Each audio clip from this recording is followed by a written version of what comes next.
The very first thing you want to do is adjust your trackpad. So go to System Settings, scroll down, click on Trackpad, and first thing is increase the tracking speed so it's easy to move the mouse around, and tap to click. You really don't want to force the trackpad every time you want to make a click. Then click on Scroll with Zoom and disable natural scrolling. I mean, for me at least, it's much better without it. And I guess I'm just not natural, but yeah, that's how you configure your mouse and trackpad. Next, we move to the Finder settings.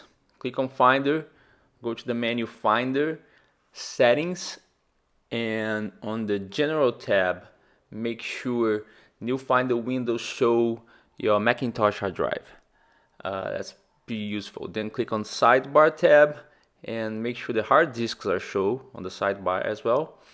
So you can see them there on the left side. Then click on Advanced and select Show All File Name Extensions. You really want to know the extensions of your files when you're browsing them. Then we go to the View menu and select Show Path Bar. That will show the path of a file once you select it on the Finder window, on the bottom of the Finder window. Then we go to View again and select Show Status Bar. That just to show how many files are selected. That's pretty useful too. Next, we customize the Finder's toolbar. Just right click on top of it and select Customize Toolbar. And then you can remove some of the icons and add the icons you want. For example, I always add the delete icon, the new folder icon, and the airdrop icon. You can also add a space to make it look good. And that's it for the Finder toolbar. Next, we go to System Settings to configure the lock screen. Click on Lock Screen, and then you can choose the time it takes for the screensaver to kick in and for the display to turn off. For the screensaver, I like to leave it at 30 minutes. For turning off the display on battery, I like to leave on 5 minutes.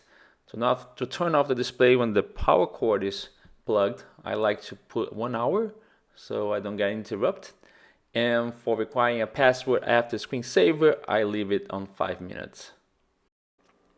Next, we want to go ahead and install Chrome and make sure it's the default browser. So we pretty much open Safari, search for download Chrome, download it and install it. And the most important part here is when he asks you if you want to make Chrome your default browser, you definitely want to say you want to use Chrome. And then the next thing you want to do is install an extension which is very useful. It's the backspace extension. Basically, when you click the backspace on your keyboard, it goes back to the previous page. That's very useful when you're surfing the web and you want to quickly go back. So type back Chrome extension on your browser to search for it, and then click on Add to Chrome. It's gonna download and add the extension to Chrome, and then you can click on this icon on the left side, on the right side here, and pin the extension to the toolbar. For this extension in particular, there's no need to pin because it's never used from the toolbar. Next, we're gonna change the wallpaper of our computer. The easiest way to do that is to go to this website called unsplash.com. It has thousands of very nice pictures. Type ocean to search for an ocean picture, then select landscape and choose a picture of your liking. For example, I chose that one here. I just click on it, then I download it, and once it's sitting on my desktop, not on my desktop, on my computer, I show on Finder and then right click and set desktop picture. That's the fastest way to change your wallpaper. So now if you close everything, you have a nice wallpaper on your computer.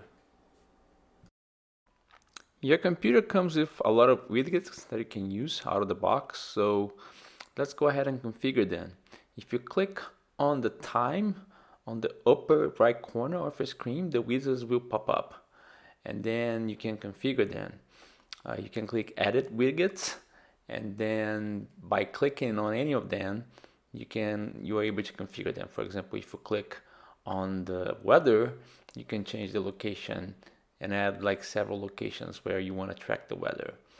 And let's change for San Francisco, and then there you go, you have San Francisco. You can move the widgets around, you can configure them, and you can also add more widgets. So it's very useful to have those widgets configured to your liking. So that's it for my first video. Please consider liking and subscribing to help out the channel. That was my very first video, and I'm planning to release more useful videos in the near future. Thank you so much. Bye bye.